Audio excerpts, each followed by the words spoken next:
Everybody who is here, we have some amazing presenters tonight. You're not going to hear much from me except for in the very beginning, and then I'm going to leave the time for the people with the expertise. I am going to switch the screen that I'm sharing with you to take just a few moments to share a little bit about what's going on the Bren website. So the Bren Clinic has a lot of things that we're trying to keep people aware of. You'll see the link to the survey that you just clicked on to get here. We also, or excuse me, to the webinar. Right above that is a link to a survey. It's a very informal study that we're putting together to just find out about what types of responses the school districts have given to our special education students during this closure. We're hoping to gather what's been working, what hasn't been working, and maybe help spread some of that what has been working to the school districts, what hasn't been working, tell them, look, some have already tried this and it isn't working. So if you can take a few moments to participate in that, you can click something at the end that allows you to remain completely confidential. You can also allow for us to do follow-up phone calls if we find some of that to be useful information for us. So if you have some time and you're a parent, a local parent of a child with disabilities, please take that survey. Also below, we have the link open for our summer class, which is completely online this time. It's the first time we've done everything online, and it's different. We're doing it all in 1 week rather than over the course of an entire semester. So it's a lot of information packed into 1 week, but you're welcome to sign up for that. It is free. But one of the things I wanted to make sure you knew about was this link up here is where I'm trying to compile as many special education related coronavirus closure information as possible. And so there's a couple of webinars we've done in the last couple of weeks about legal information. So some of you had submitted legal questions for tonight's webinar. We're not going to get into legal things tonight. Some of your questions are answered in these two webinars. And I'm also trying to put together another webinar next week where we can further address some of the legal questions that people have been asking. And then there's some links down here to the different documents that we reference inside these webinars. Okay, so that's the little bit I wanted to tell you about the Bren Clinic. Now I'm going to very quickly introduce you to the presenters for tonight. And Natalia, if you have a camera and you want to, turn your video on, you're more than welcome to do that so that people can see the different presenters. So one of our presenters tonight is John Goodfellow from Goodfellow Occupational Therapy. I know my son years ago has received services from Goodfellow, and they're one of the few occupational therapy providers that we have in town. So thank you, John, for joining us. We appreciate that. We also have Natalia from Empower Speech Therapy and Life Skills. They do both speech therapy and occupational therapy. And we do have, like I said, Natalia is here. We've also got both Amy and Amber, I believe, right, from the talk team. So many of you have probably utilized speech therapy from the talk team. They have offices both in the Fresno area and in Visalia. And then finally, we have Swan Consulting. We have Amanda Nicholson from Swan Consulting here with us today, and they provide behavioral therapy. Oh, and Talk Team does too. Talk Team has both a speech clinic and a behavioral therapy component as well. So that's my very informal, brief introduction of those who are going to be presenting tonight. To tell you very quickly before I turn the time over to them, and then I swear you're not going to hear much from me after that. Within a couple days after the closure, these organizations, I invited these organizations to come together to talk about how we could assist the community in combating the regression that I knew was going to happen. I come from two different perspectives. I'm, besides being the director of the Bren Clinic, I'm also the mother of a 16-year-old almost, with autism. And I knew he was going to regress during these closures. No matter the effort that everybody put into it, is inevitable. But the more effort we can put towards combating that regression, the less regression we'll hopefully see. So I asked these companies to come together to try and talk about how we could help combat that. And this webinar is one of the efforts that we're doing to try and reach out to the community to let you know of different things you as parents can do, because we have to fill more shoes than we usually do. And as special needs parents, we already fill many, many shoes. So that being said, that's one of the purposes of the coalition that we put together, is to address your questions in this webinar tonight. So to start off, I'm going to turn the time over to John from Goodfellow. To each of them, each company has a small presentation to kind of address some of the questions that you submitted a little earlier. I'm going to be sharing files. So if you have the chat function open, everybody should have chat. So find the chat function. That's where the files are going to be shared as they go through their presentation. So John, why don't you go ahead and take it away? Okay. So basically, I'm going to speak for about 5 to 8 minutes. So Okay. I did share this feature. And so I just want to go through a few pages and first talk about growth and development. So we know every child in special, or every child is different in their growth and development. And we know children in special education have different strengths and with their development. And so when thinking about selecting activities for children, we need to look at what interests them and what motivates them, and how meaningful and purposeful that activity is to the child, and if there's an environmental accordance to the activity. And so what I mean by that is, say a child has a spelling test the teacher's asking you to do with them. And so say like holding a pencil and writing the letters is really challenging for the child. So that spelling test now becomes not only a spelling test, it becomes a handwriting test. So we really want to look at the child's knowledge. So instead of using paper and pencil, we may use magnetic letters to do the spelling test. So we're setting up the child to be successful at the activity.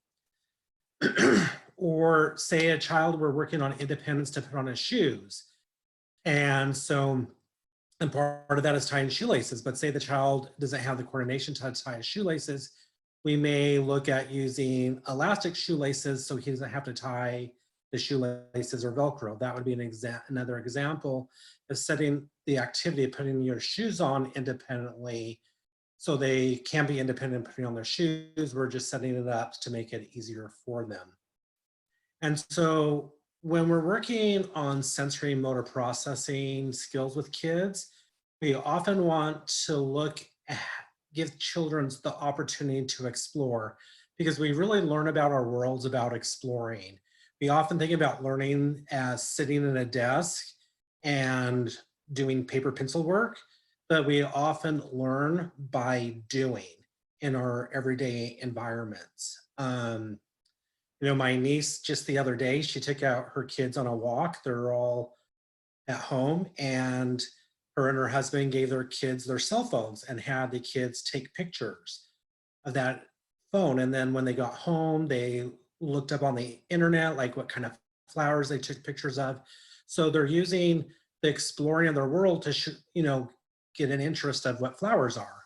And so we also look at social play, and we develop a lot of skills through play.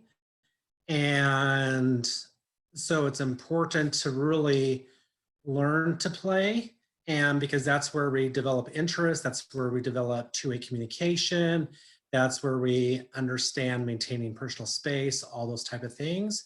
And when we use our sensory processing and our motor skills to do self-care, and then we also need our motor skills to do work and everything. So when we look at sensory motor processing, we look at movement. In OT, we call it our vestibular system.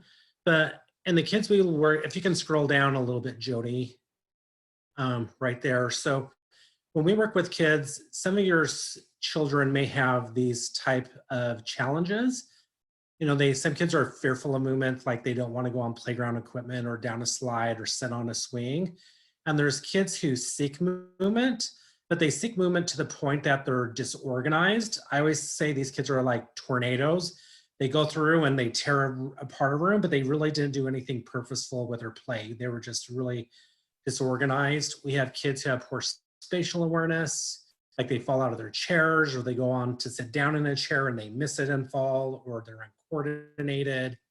These kids may have poor balance, they may have some postural challenges, and they may have muscle tone challenges. So when kids have problems with movement, we want to give them opportunities to move. And I just listed some activities there that encourages movement.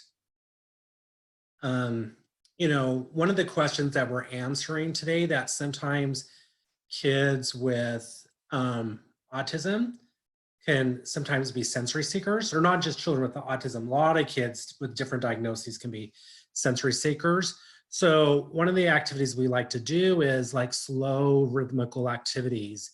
And so you can put them like on a rocking chair, or you can put them on a large exercise ball and just lay them on their stomach or back, and you just gently roll the ball back and forth. And that can be a very calming activity for the child. And so now we're going to look at body awareness. So we're going to scroll down there. And a lot of kids with body awareness have a hard time using fine motor tools. Like they don't know how to put the scissors on their hands, or they have a hard time turning the paper in one hand while cutting with scissors in the other hand. They have problems with, you know, using markers and crayons and pencils and paper, and a hard time using glue sticks. They sometimes can break toys. They oftentimes don't know how to control their movement, so they use too much force. They have poor postural stability, so these kids may slouch a lot or lean against other people, and this may have poor endurance. So sometimes the kids could be getting tired.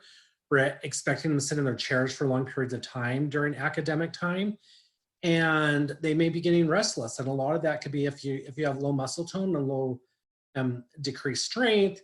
Just sitting there can be really, really hard for these kids. And so it could appear that they're not paying attention, or it may appear that they're restless, or that it may appear that they're wiggling a lot. And that could be because they don't have good postural stability.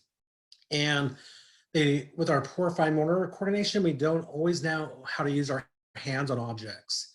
And then these kids often appear clumsy or sloppy, or they're disorganized with their belongings. And so one of the things we can use for body awareness is, one of the things I like to do with kids is deep pressure. Deep pressure when a kid's having a really hard time using our muscles and our joints, or giving big hugs, or giving them like a back massage, or giving them like rubbing their hands and giving them a hand massage. All those things help calm kids down. And like during breaks, looking, say you're working for 15 minutes and then the child needs a break, having them lift things, carry things, pull on things.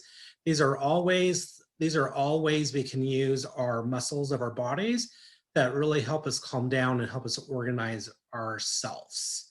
And so I just have a bunch of different activities to do there. And kids like to be squished between pillows. You can roll them up in a blanket and make them in a taco. Make sure you leave their head out so they can breathe. But all these are types of things that kids really enjoy doing. You can do a science project to make your own Play-Doh, look it up online, and kids like doing those type of things. And that's also a very tactile activity. Then we look at our tactile system, and we look about some of our kids are sensitive to touch.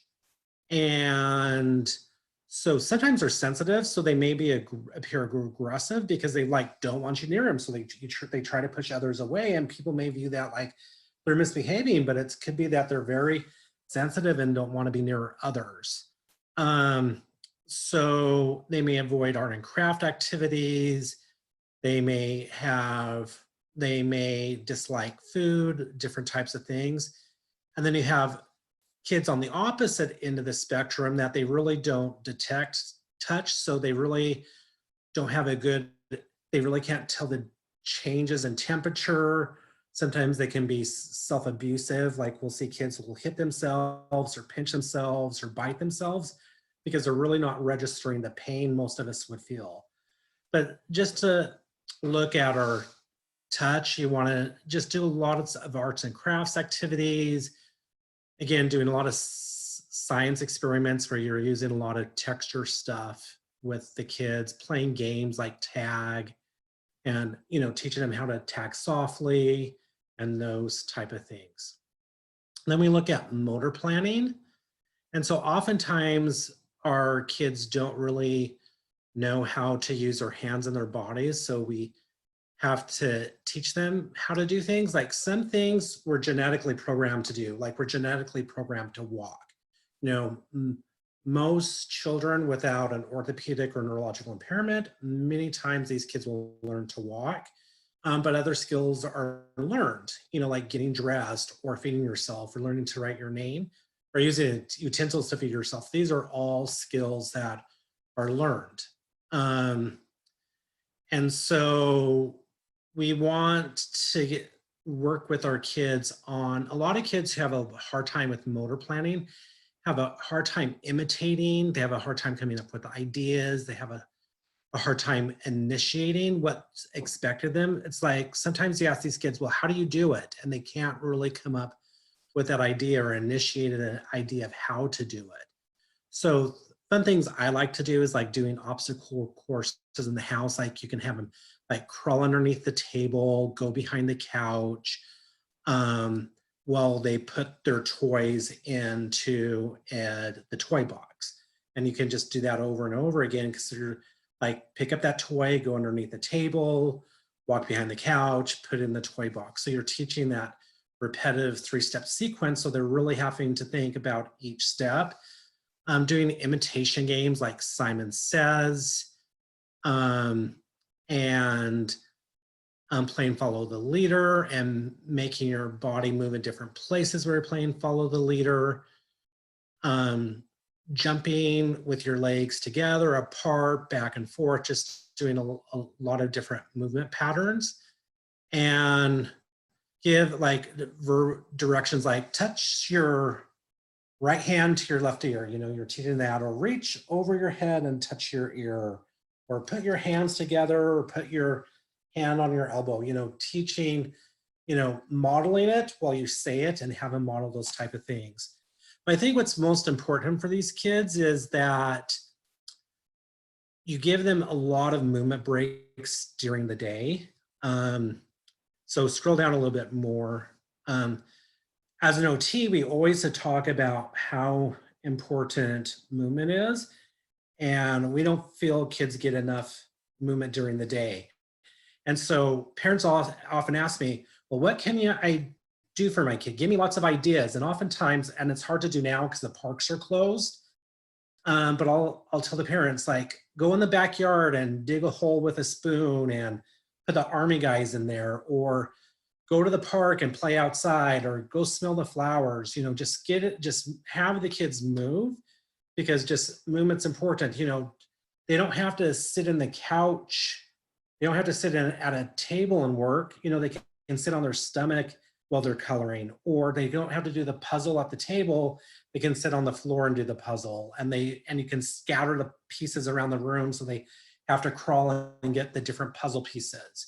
So looking for ways to move. And so really gauging about how long my child needs to work before they need a break. So there's some kids who need a break every 3, 4, 5 minutes. That's their tolerance. And they may need a 2 or 3 minute movement break. Our high school kids, sometimes they can go 45 minutes or longer. So you just really, the developmental abilities of the child, the age of the child, the attention of the child, all that plays into how long they can focus and do work. But we really, really need to incorporate movement.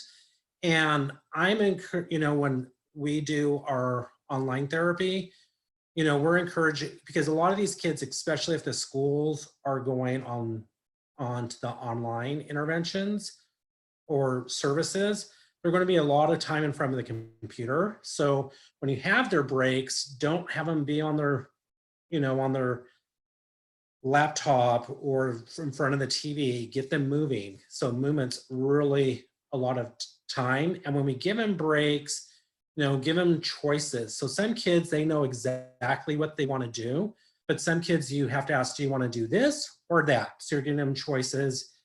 And for kids who are nonverbal, you can, if you, in the schools have picture exchange,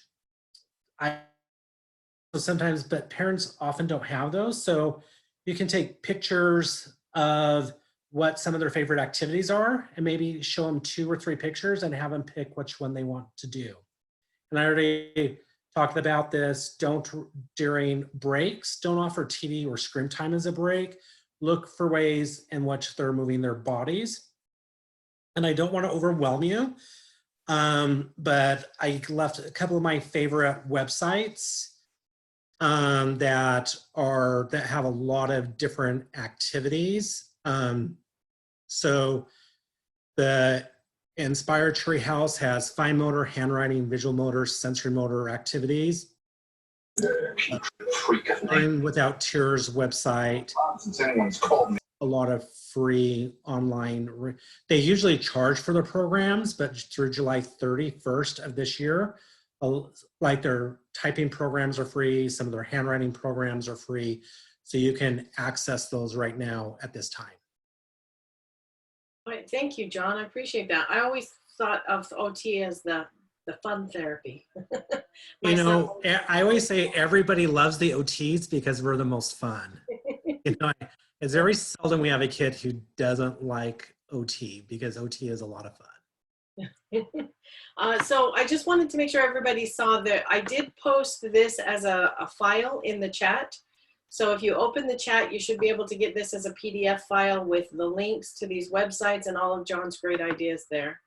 And John's gonna hang out here. We're gonna turn the time over to Talk Team for their presentation. But I do want everybody who's attending to know that after each company does a presentation, they will be open for question and answer. So if you have questions along the way, please write those down so that we can address them at the end there. All right, Amy, you said you thought you could share the screen yourself. If you're able to take over, go ahead and do that. I'm gonna try. Let me know what happens. Oh, you disable. It says host disabled attendee screen sharing. Oh, I don't know how to enable it. So let me, yeah. I'll let you share, that's fine. I'm not exactly sure how to enable that. We're all learning this along the way, right? So this is my first time trying to allow other people to kind of play host with me. So, okay, so let me share your files. Are these files that you sent me, they go along with this? Yeah, you can take anything from there and share it. Okay. All right, so as Jody said, I'm Amy Prince, and Amber, I know you're out there. Yep, I'm Amber Ladd. And we're the Talk Team. Just a little background on us. Amber and I are both speech pathologists and board certified behavior analysts. And we opened Talk in 2006. And then Talk ABA joined our ranks in September of 2019.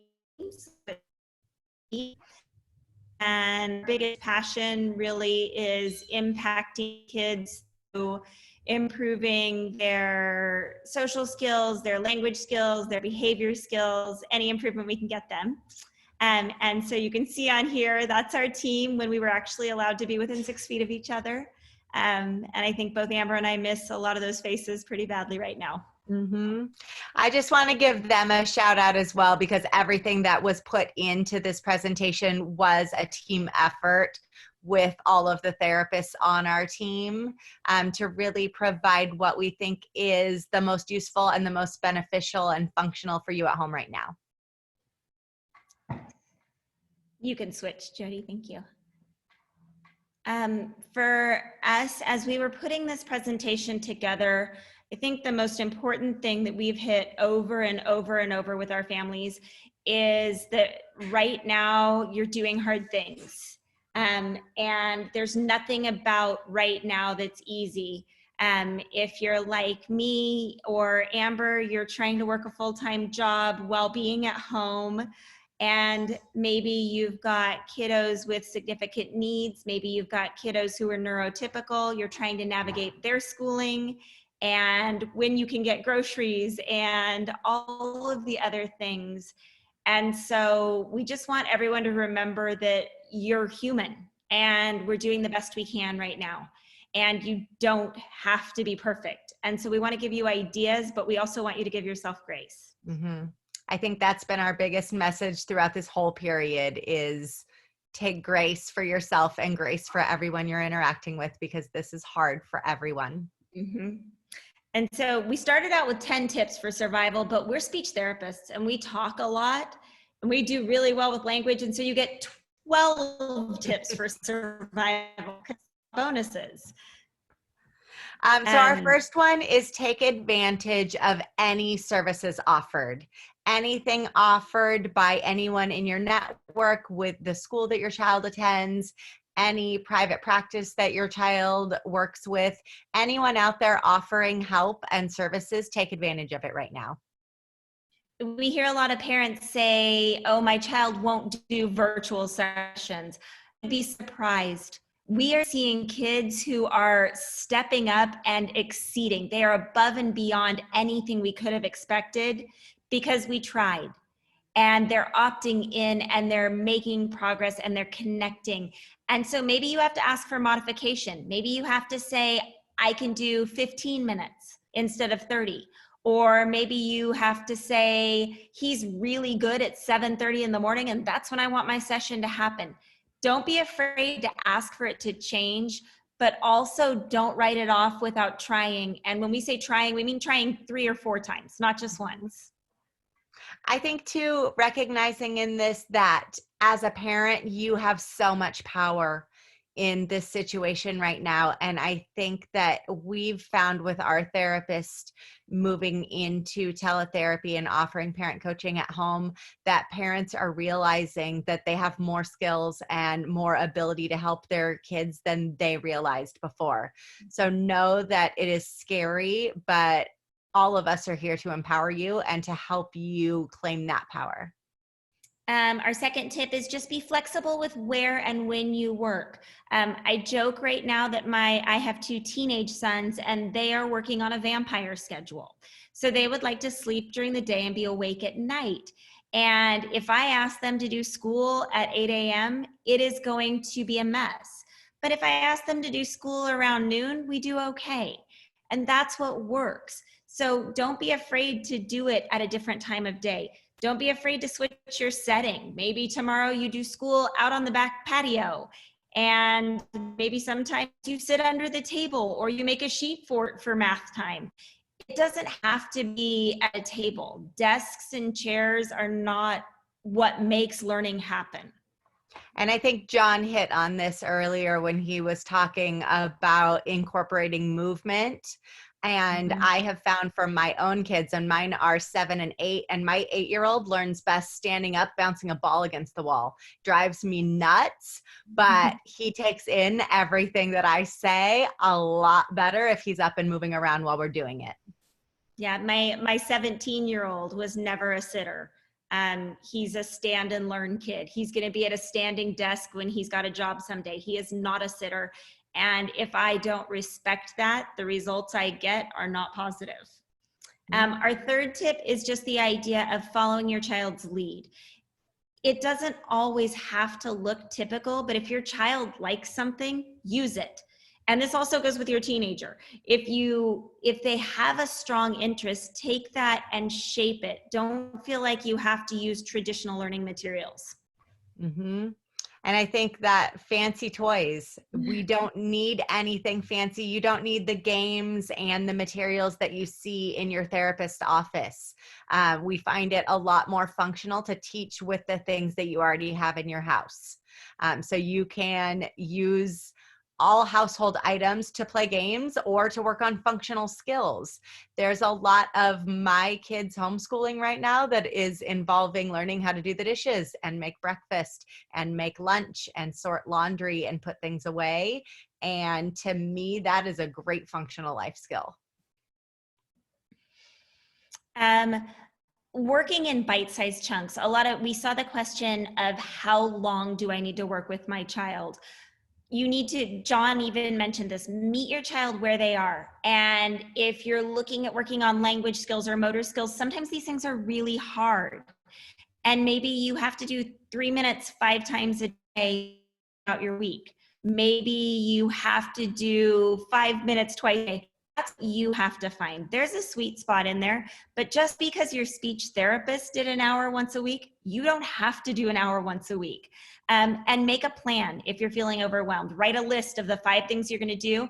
And at the therapist that shared this with us, it was Erin, and she said there's nothing better than getting to throw your list away because you crossed off all the things on it.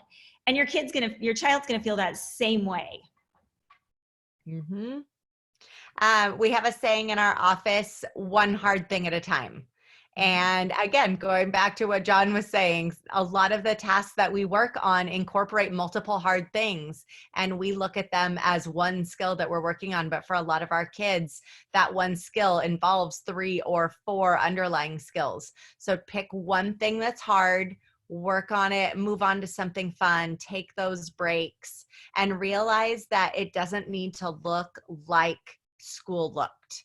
There was a lot of schedules going around on social media when all of this started that involved an 8 to 2 schedule for their kids. And I tried that for about a half a day before I thought I was going to pull my hair out. And for us, school looks like maybe 1 to 2 hours of anything that looks academic. But this can look a variety of ways, and it doesn't need to fit into a nice little box. No. The idea of filling a child's language tank. We talk about to parents, try eliminate a lot of, especially if you've got a minimally verbal and you know that the capacity to answer questions can be really challenging. Just describe and comment and talk about things that you're doing throughout the day with them. Meet them where they are and give them those little pieces of language. And we really wanted to hit on in this one, this includes if you've got a child who's using an augmentative communication device, you can use it to talk about what you're doing during the day. We'd love you to use it. We ask you to use it so that they can see it in action, but they don't have to copy you and they don't necessarily have to answer you. For some of our kids, talking is the hardest thing, and we want to take that pressure off, but we want to keep exposing them to appropriate language. Taking one step at a time. This really goes back to one hard thing at a time again, but this is more for you as parents. Focus on one thing that you can control in that moment in time, and don't be stuck in that place of, I need to work on these 5 to 10 goals all at the same time, and how am I going to fit it in? Just pick one thing and do the best you can with it, and then move on. John hit on this, and he hit on it so well, but movement is your ally and it's your best friend. Go outside, go for a walk and talk about what you see, go on a scavenger hunt, count all the blue cars you see, count all the white cars you see. Anything you can do that gets you moving.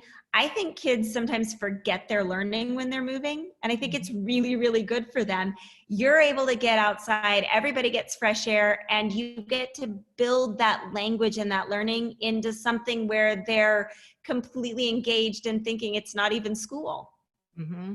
I live up in the mountains, and my kids and I have been going on nature hikes where we call them alphabet walks. And we have to find something that starts with each letter of the alphabet while we're walking. And that has now turned into every night over dinner, they pick a new category and we have to do an alphabet talk about the category that they've picked. And that was from one simple activity that we did while we were outside trying to move around. And then don't underestimate the power of visuals. A lot of our kiddos were on visual schedules. We're using things like Picture Exchange before. You may not have access to a printer. It may not be easy for you to get those visuals. Draw them. Get a pen, get a piece of paper, use the back of something that came in the mail, draw them out. And I promise you that if you're using the language on the top of it and you draw sad little stick people, as somebody who draws sad little stick people for her kiddos all the time, they'll get it. You can make a visual that is good enough to give a schedule. And for some of our kids, adding that secondary modality, adding something else to help them take in information makes all the difference.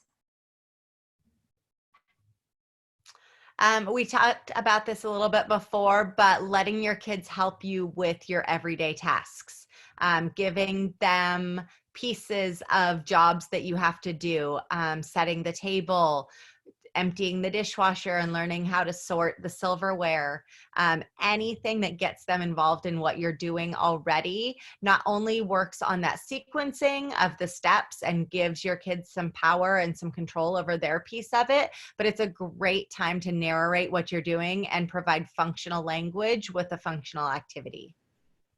And then we talked about this at the beginning, but it was so important that we felt like we needed to hit on it again. Give yourself and your kids grace. This is a weird time. And if you've paid attention to some of the research and information going around, there's a lot of talk about grief. And we as adults are struggling to process the things we're grieving. And I can only half fathom what our kids are grieving.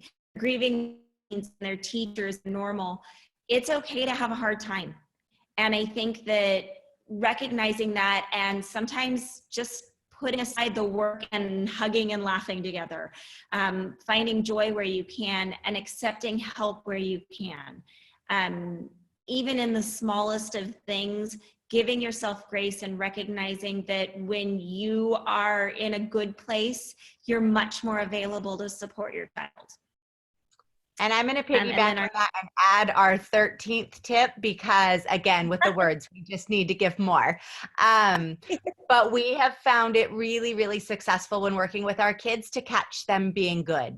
And the more positive reinforcement that you can give to all of your kids at home, and the more you can catch them doing what you want them to and can just clap for them and say yay and say thank you for doing this right now, makes a world of difference in a time that we are all stuck together and may err on the tendency of saying, no, don't do that. No, don't touch that. No, don't go there. If we can provide that positive, rich environment of like, look at you, you did it. I love how, you gave your sister a high five. I love how you came and helped me make dinner. Makes a world of difference.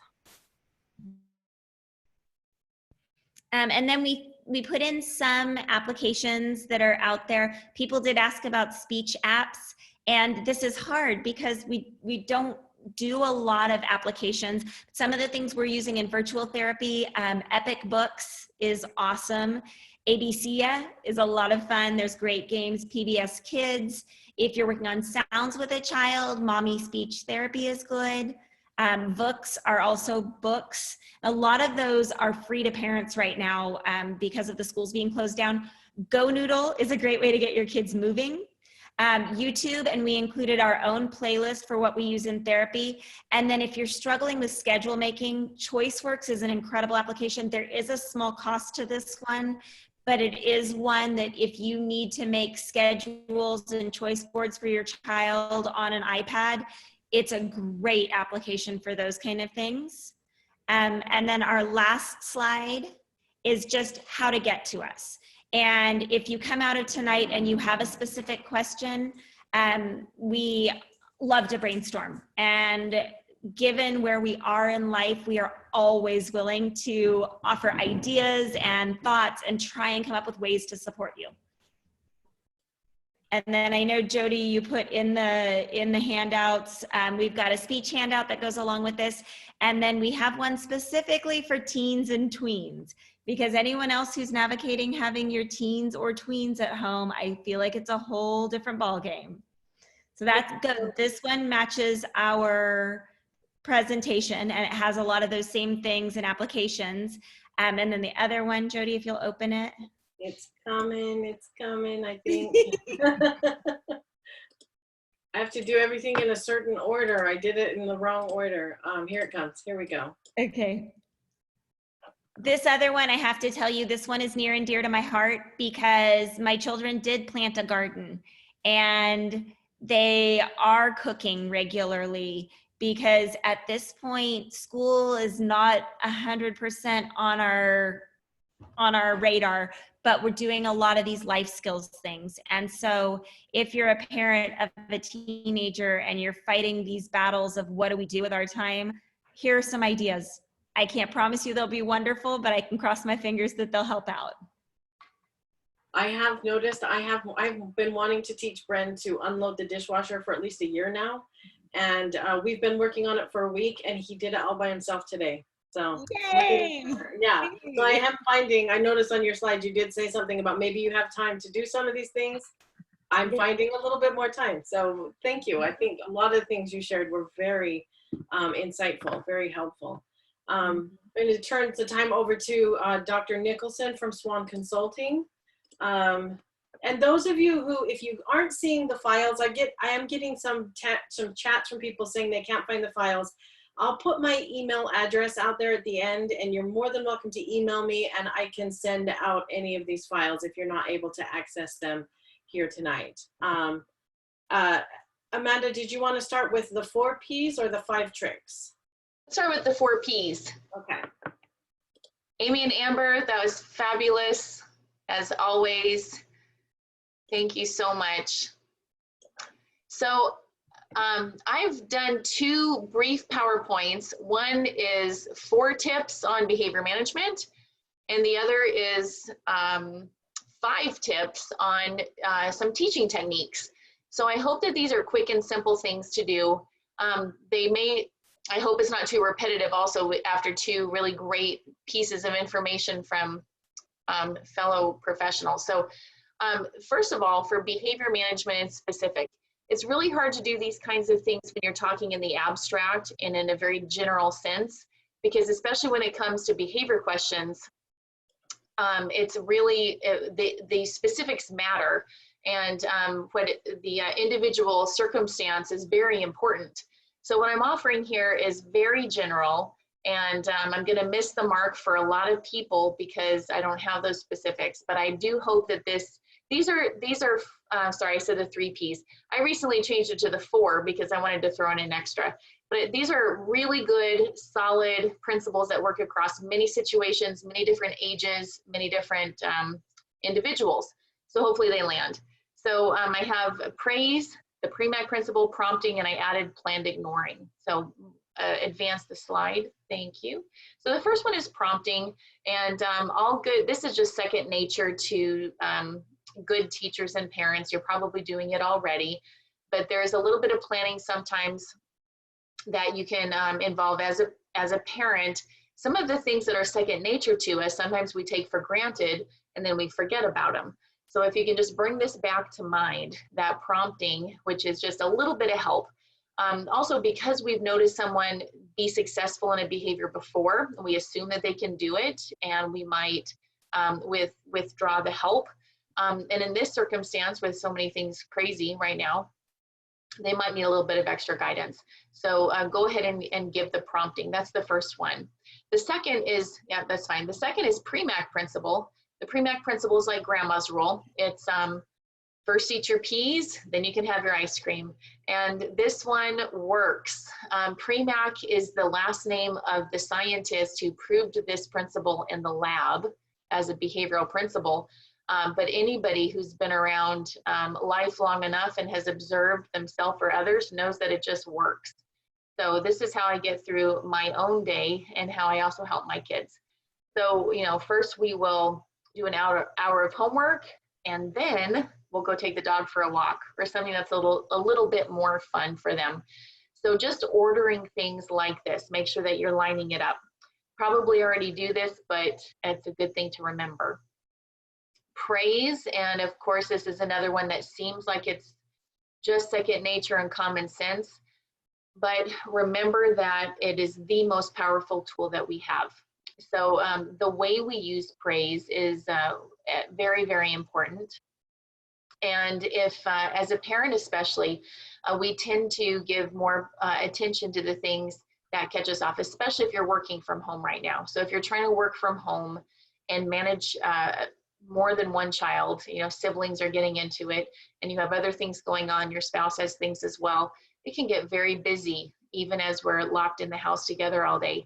And oftentimes the things that are negative pull our attention. So this is just a reminder to find every opportunity to praise the good, repeating what Amy and Amber already mentioned. But you can plan it a little bit more creatively than that too. So if you give your child your attention, undivided attention, for even 2 minutes, that can mean a world of difference.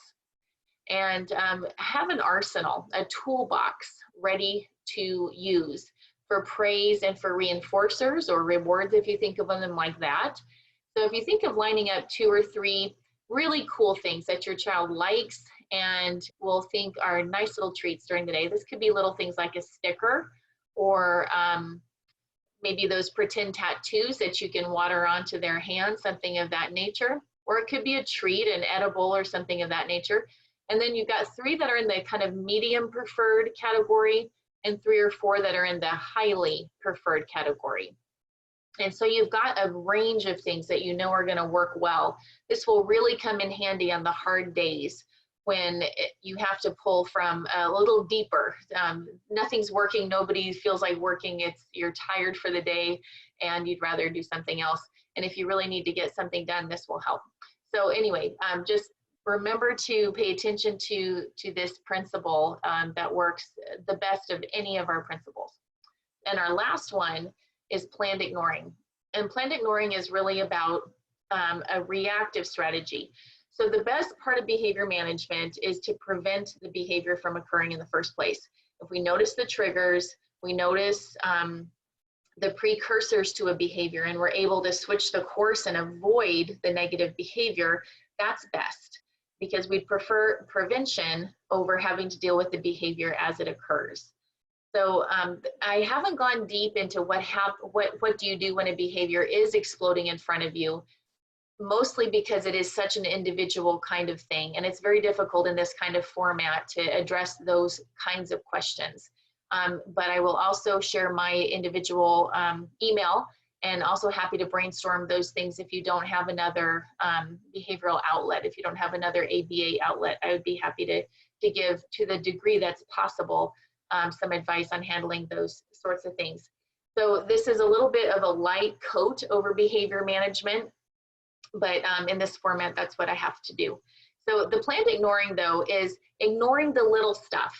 So we're gonna drive each other crazy when we're in the same house together for a long period of time. But if you can ignore it, if no one's getting hurt, if there's no damage being done, then let it go if at all possible, if you can. If other members of your household can also let it go, just let it go. Ignore it, plan to ignore that behavior, and give your attention to the positive things. If you have to manufacture something that's positive, that's okay too. So you can kind of set the occasion for a different behavior. Maybe it's not necessarily what you would put in the category of positive, but it's different. It's not the behavior you don't want to happen.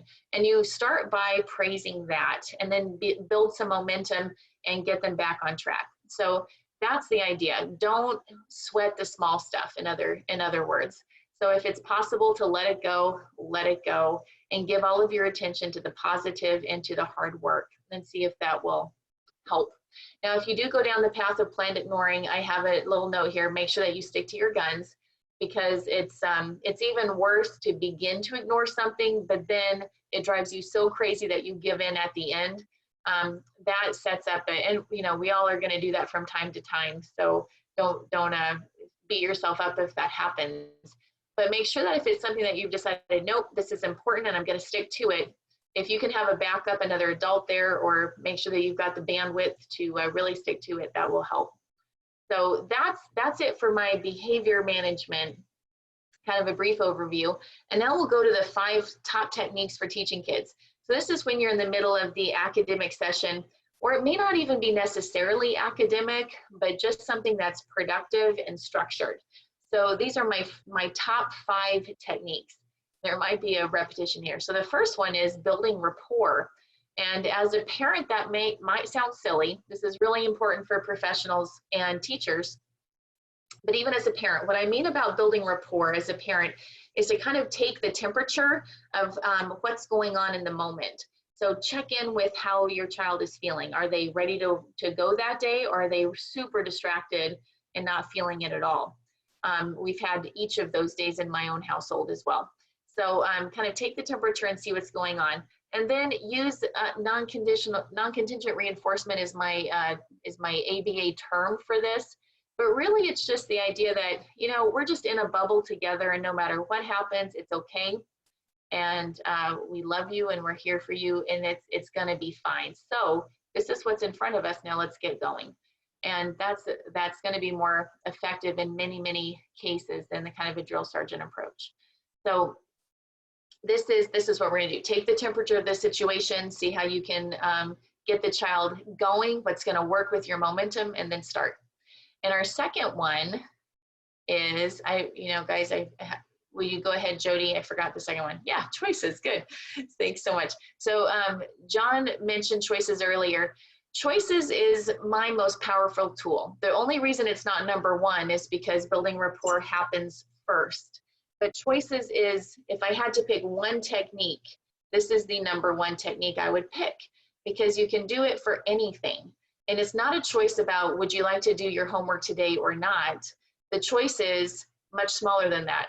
Which pencil would you like to use to do your math? Or would you want to use the red chair or the black rolly chair to do it? Or like Amy and Amber said, do you want to go outside or do you want to build a tent? Those kinds of choices. They help build a little bit of buy-in from the child.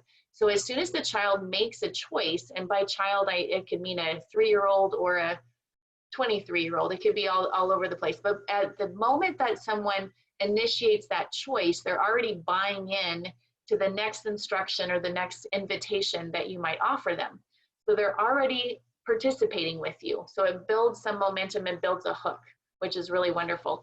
It also gives them some autonomy in the situation, which a lot of kids don't have very much of right now. If we're directing a lot of their day, then being able to have a choice in some of what you do can be super empowering.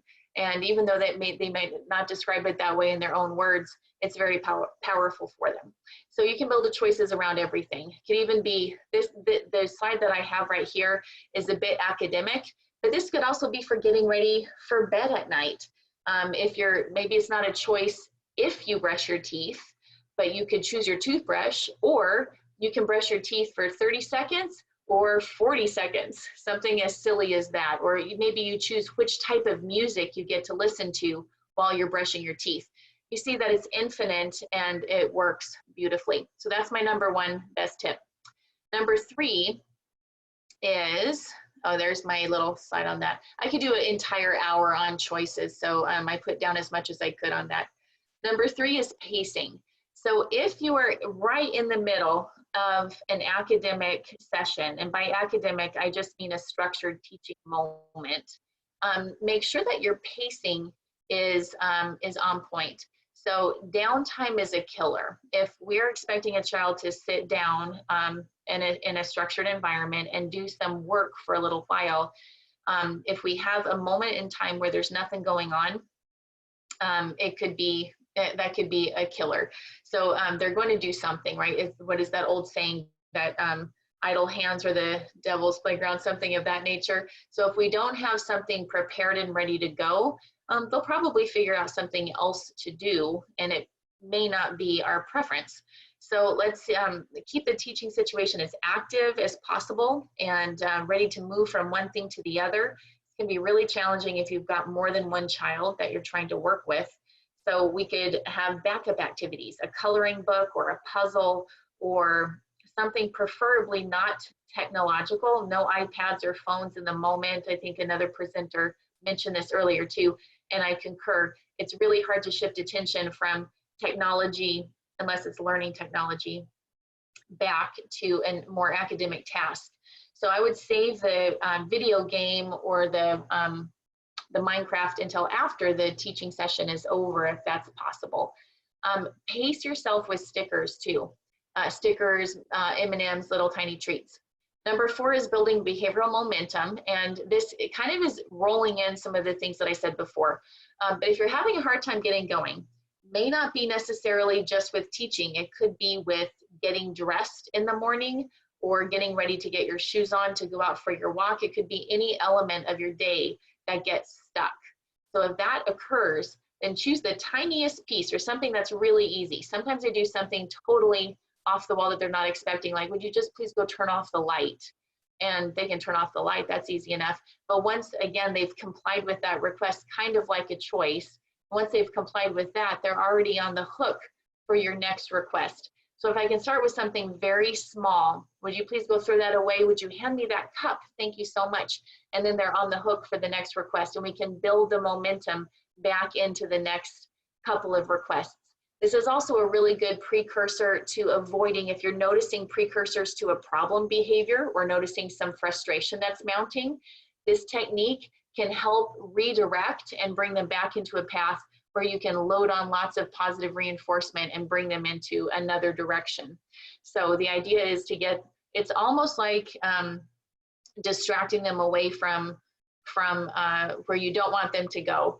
So like, whoop, I don't want you to not put on your shoes and start to tantrum. I prefer that you throw me the stuffed animal over there, and then turn off your light, and then go get your shoes, and then let's get out the door. And before they know it, they're on board. And our last one is to switch things up. So this is, this may sound incredibly unscientific, but we actually do have some good scientific evidence on this. So here's the thing, if it's not working, then stop it. So I think there's an Einstein saying about that, right? So if your teaching session is frustrating and you are frustrated and your child is frustrated, it's not working, then change something. So this could be where you do it. So maybe you go outside instead of staying in, or maybe you go to a different room, or maybe you quit doing the writing task that's in front of you and switch to reading a story together or something else. But in the moment, instead of fighting that battle, choose another activity, choose another place to do the activity, choose another person if that's an option for you. Maybe another adult or a big sibling comes in instead. So the idea is just to switch it up and don't fight that battle if it's not necessary. There are plenty of battles we have to fight. There are some that we don't. So switch it up. That doesn't mean that you won't come back to it later, but in the moment, just switch it up. So that's it. Those are some four behavior tips and 5 teaching tips. And then I have a couple of other handouts that will be available through Jody's posts.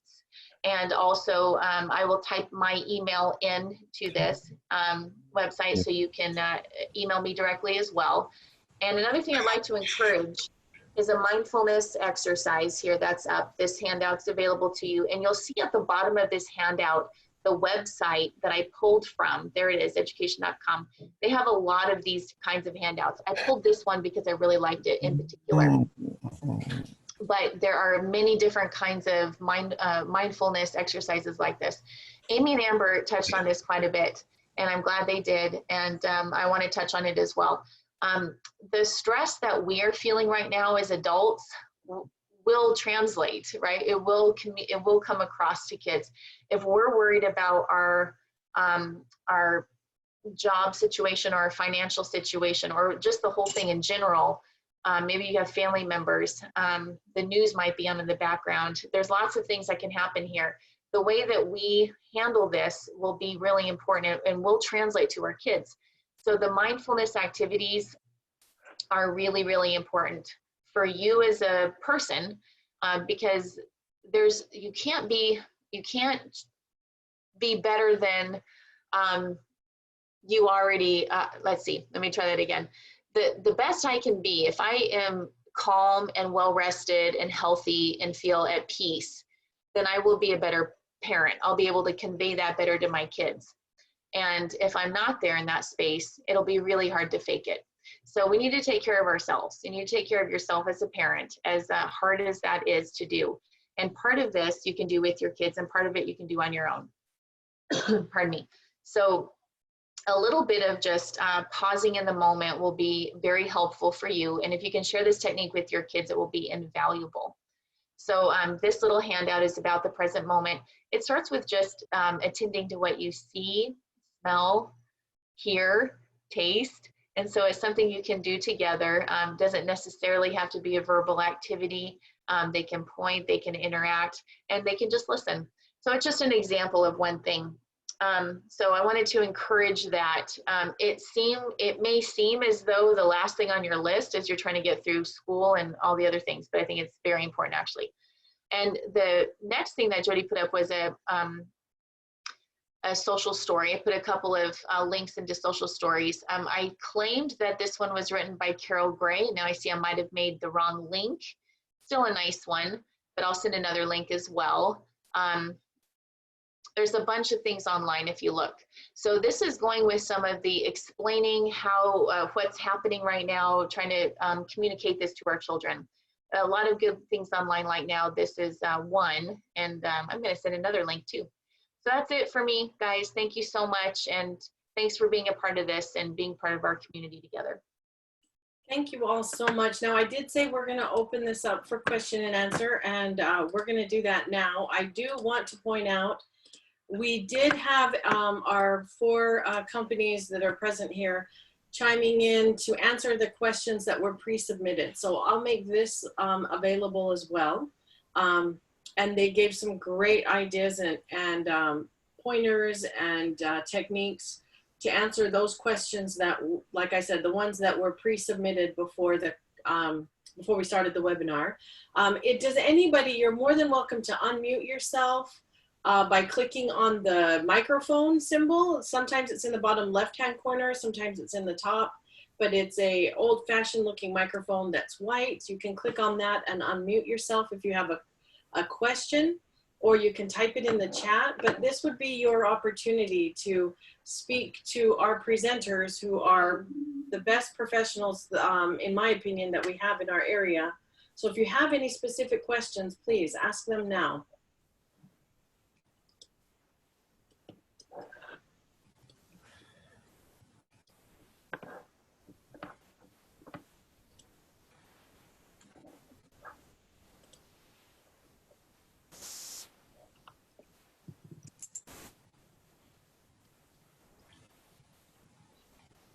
While we're waiting for you to share if you come up with a question, let's read through some of these and maybe you can talk about the answers that you gave. So here was one of our first questions.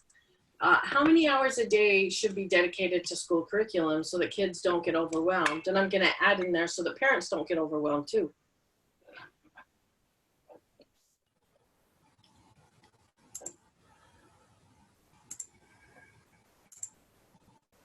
So do you guys want to talk about the answers that you shared to that question?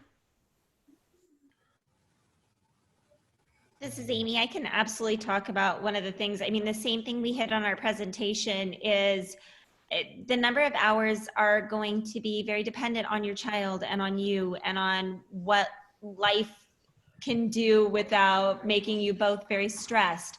But again, remembering to play with setting, remembering that school doesn't have to happen between the hours of 8:15 and 2:30 anymore. Remembering that school doesn't have to happen on Monday through Friday. You've got Saturday and Sunday. It doesn't have to happen at a desk or a table. And so really being aware that you're going to benefit from having a schedule and having an awareness of when you want to do it, but you can meet your child where they are. And you don't have to do it in the traditional sense. It doesn't have to look like school did 2 months ago. And this is John. I know when I was a child, I loved to play games. And I know when I work with kids, we play board games. So for example, bringing out Candyland. And so instead of like practicing numbers 1, 2, 3, 4, you're doing Candyland and they're practicing counting when they go 4 spaces and stuff like that. So I think board games are great. I know I've worked with Amy and Amber in the past, and they had this one game called Headbands. And I thought it was good because, you have to put a picture on your head and you know what's on your head. So you have to have ask questions and the kids have to guess. And, so games are a lot of fun. And I think in today's society, kids are often playing video games and, or they're on tablets or whatever. And when I've just noticed when I introduce games to kids who have never played them, they love them. I worked with a little good boy a while back and he had cerebral palsy. And with kids with cerebral palsy, when we want to do a lot of weight bearing on the extremity that's affected and reaching, and he loved to play chutes and ladders. So we played chutes and ladders a lot because it motivated him to move his arm, and that's what we wanted him to do. So I say play games and do Legos and, you know, following patterns or letting them make their own patterns. Because I see kids just take Legos and just like build just really more complicated things than I ever could, you know. So I'm saying just really encouraging them. And I always think we need to look for the just right challenge. I think a lot of times kids in special education are oftentimes asked to do things that are too developmentally challenging for them. And so I think it's really key that our kids experience success and given them opportunities to be successful. And, you know, the presenter, one of the presenters, I believe it was Amanda and Amy, all said, giving them praise, look for ways to praise these kids, because I find a lot of times these kids are, you know, I've noticed when kids sometimes who have behavioral challenges, I always tell teachers, look for ways to praise them, because if you give that kid praises constantly, they start looking for ways to praise you. And it kind of changes their behavior, because it's, and that's one of the things I really like that was said today, because these kids need to hear praise constantly, and they need to be told how great they're doing. Everybody loves, I mean, I'll say how old I'm a 51-year-old man, and I love when people give me compliments, you know, and all our kids are the same way. That never goes away. We want to be complimented our entire lives. So I'd say really look to do that when you're. Well, and John, to piggyback on that, I think that for parents, if you're wondering what to praise, it can be as simple as, I like how you're sitting in your chair. I like how you walk down the hall. I like how you threw your napkin in the trash. It can be little tiny things. When we talk about catching kids being good, they don't have to be marvelous. It doesn't have to be magic. And the more praise you give, exactly what John said, praise leads to them wanting to do more for that. And so then you can start to put in those tasks that are a little bit harder, because they know you've got the good stuff. You've got the good words, you've got the high fives, you might have the M&Ms sometimes. And those things are what get kids to buy in and say, yeah, I'm here and you've got the good stuff. I'm ready to learn from you. Most of the time, if they've got a close relationship with their teacher, it's because they know that their teacher has the good stuff. And so now it's your turn. I think it's important too, when you start looking at what you're working on, especially if you have a child with special needs and you have a laundry list of goals that you could be working on, really think about what's going to be most functional and what's going to help you out at home in your day-to-day life. If there's one goal that could make your life easier, that is where I would start spending the bulk of your time, and then add other things in. We do have Natalia here now. I think she was having some difficulties earlier, but I've been chatting with her on the side here. This is Jody. Natalia is from Empower, and she had a little bit she wanted to share about AAC devices. Are you there, Natalia? Hi, I'm here. Can you guys hear me well? Yeah. Yeah. Great. Sorry, I had some technical difficulties, but I will email some slides and awesome resources afterwards to Jody, and maybe you could find a way to disperse that information. But I'm going to keep this brief because I know it's late. So thank you for being so gracious with your time. I am going to focus on giving some helpful strategies for AAC users, but these suggestions are absolutely applicable to all children, not just those on a device, but specifically to early communicators that you're working on. So 3 things. Number 1 is 2 is using activity of talking about your day or what you just did or what's going to happen to expand the functions for that our kids are communicating for, to move beyond just requesting. And lastly, to talk about core language and give some ideas on how to teach core language. And core language includes high frequency words, not context specific. So words like in, on, off,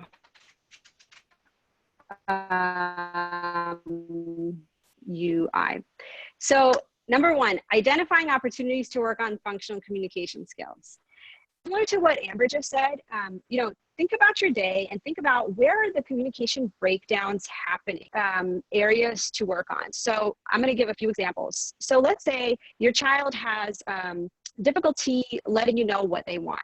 So if they want a snack and the snack is in the fridge, so they take you by the hand and they bring you to the kitchen, and then maybe they move your hand to in the general direction of where that snack is, or maybe they point. So the way that interaction could look is you have a feeling they want blueberries, so you get them the blueberries and they go on, you know, eating the blueberries. Sometimes it's not that easy. Sometimes you don't know what they want, and it kind of creates that frustration, that back and forth, especially if they don't have the ability to say yes or no. So these are those juicy moments that I encourage you to identify and kind of capitalize on. So for example, let's say your child brings you to the fridge, you have an idea that they want blueberries. So pull up on the device if you have one. And if not, later I'll share some apps that are free or pretty cheap that you could download. Pull up on the device, do you want blueberries? And you can tell whether that's what they want. And so you get the blueberries and then you say yes. And you push yes and you say yes, blueberries. There you go. Maybe next time, you're not sure if they want blueberries or a banana. So you give them the choice on the device. Do you want banana or blueberry? They don't respond. They're just pointing at the fridge or moving your hand. So you take out the banana and you say, do you want the banana? And they're pushing it away and you say, you push, no, you don't want the banana. Let's put it away quick. You got to be quick so they don't get overly frustrated. And then you take out the blueberries. Yes, that's what you want. You confirm yes. And, you know, maybe next time you add the word yummy as they're enjoying their blueberries. So here you took an interaction that could be really quick, and you expanded it, and maybe it's not, you know, you're not expanding it significantly right away, but you're capitalizing on that opportunity to teach functional communication skills. Here you just taught making a choice, responding to a yes/no question, working towards eventually requesting on their own. The goal is that they just pull up their device and say blueberries or eat blueberries, and protesting. So think about your day, and like everyone said, we're all super open. If you have any questions, you can always contact any of us, but that's one suggestion. Number two, I love this activity for all kids because we love talking about ourselves. It's interesting, you know, it's interesting to reflect on what you just did. And a few of the presenters mentioned the idea of taking pictures as you go on a walk. So something that you can do is use the device, if you have one, to talk about what did you just do? So let's say your child played in the backyard for a little bit, and then they fell down, and then they took a bath, and what do we do? Did you play outside and you were jumping? Yeah, that was fun. But then you fell down and you were sad. And then you took a bath and you were happy. So this could look different depending on how much engagement you have, how long your child's attention span is. But again, you could build on it. And the power of this activity is that it teaches your child that you're communicating not just to get your wants and needs met. That's super important too, but you're also sharing your feelings. You're sharing, you know, your thoughts and what you did. And again, it might not look the same way that we're doing it yet, but that's how we can build our child up to that place where they can essentially produce a narrative and let you know how they feel. and let you know how their day went. And at first, and this is a cool time, you know, if you are spending a lot of time with your child and you have that shared knowledge, then you know what to model. You know what to put on the device. When you ask the question, what did you do? You're not handing them the device. I mean, if they can do it, great, but you're not, otherwise you're not handing it to them and expecting an answer. You're answering with them. What did you do? Took a bath. That was awesome. Maybe you typed fun. So you use this kind of as a medium, and you're teaching that skill of reciprocal communication and reflecting on what you just did and talking about your day. And the third and final suggestion is, and again, this applies both to AAC users, but really to any children who are learning language or working on their speech. And that's, what words do we choose? What words do we want to teach? That could feel really overwhelming to know, okay, my child has a goal, we'll use 2-word phrases or something like that. But what words do I teach? Where do I start?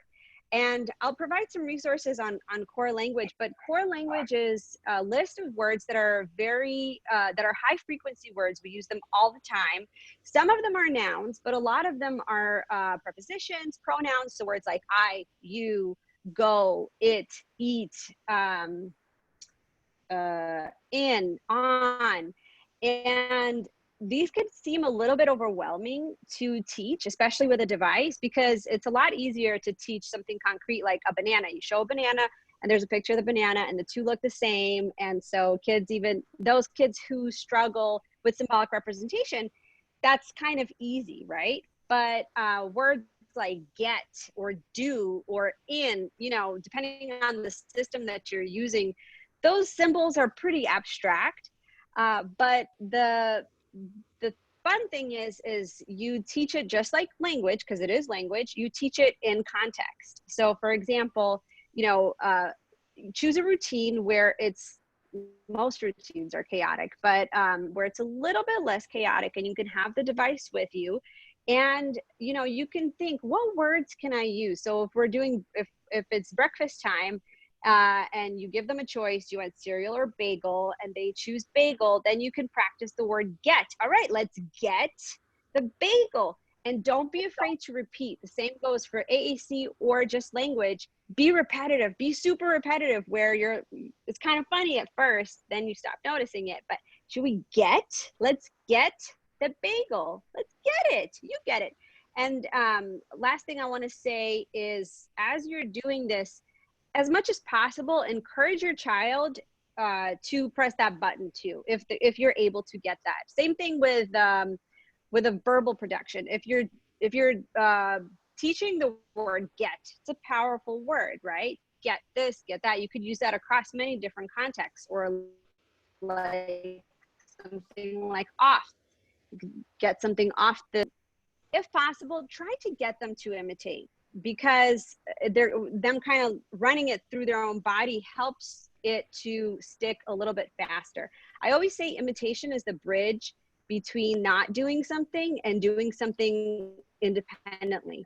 So if every time your child, you know, wants to get picked up and you model on the device, do you want up? And you say up, up. Can you push? Say up. And you know, they push it, or they imitate after it takes the idea, or push up on the device. So these are my 3 suggestions that I find helpful to most families that I work with. If you need help with programming a device, let's say your child for the first time got it sent home with them, or you just don't feel confident to use it for certain reasons, please contact us. We would be happy to answer any questions that you have, and help with programming, and just be a resource in whatever way is needed. And I will share some information, including amazing activities for AAC use. Some of them are for with symbol sticks, so for those who use like Proloquo or Touch Chat, and then others for PRC, so people who are in the LAMP system. But check them out and let us know what works for you.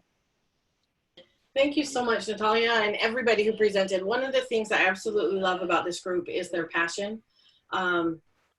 They don't know from your names on here who you are, and they're still willing to help you even if they don't know if you're their client. But I think every single one of them at some point tonight has said, if you have questions, here's my email. If you need help with this, or if you want to brainstorm, let me know. So thank you all so much. I appreciate that.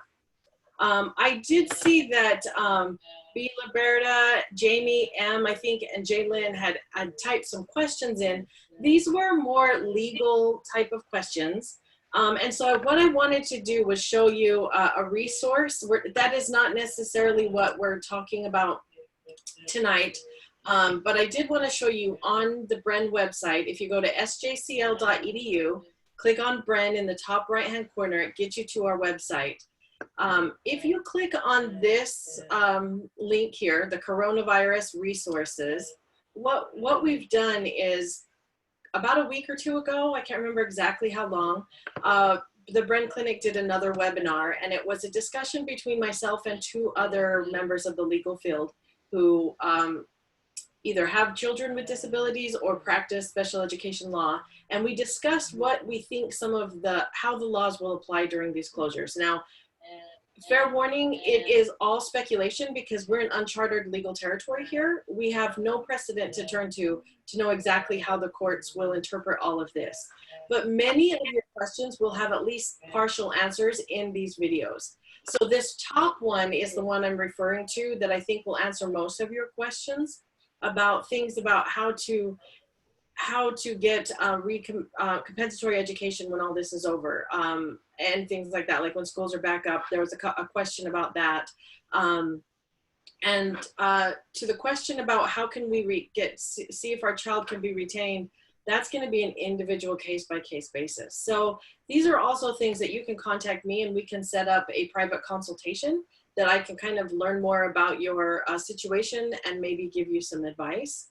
But I did want to make you aware of these 2. This one is talking about federal guidelines that were issued, and this bottom one is just me. I didn't have any other attorneys talking with me on this one, but this is me talking about a state law that was passed that affects special education timelines during the COVID closures. So those are a couple of resources you can look at, and if you still have questions, please email me to set up a private consultation. So Lisa T is asking Natalia, if you're still here, do you do teletherapy?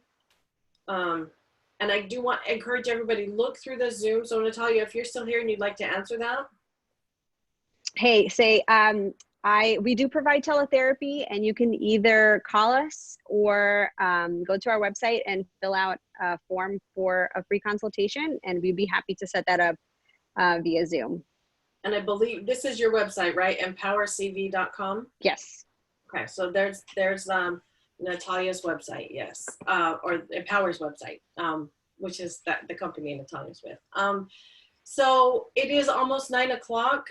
So I'm gonna thank everybody for coming. I think there was a tremendous amount of information here. Some of it was great reminders for me of things that I feel like I've heard a lot through the years, but may have forgotten a lot of it.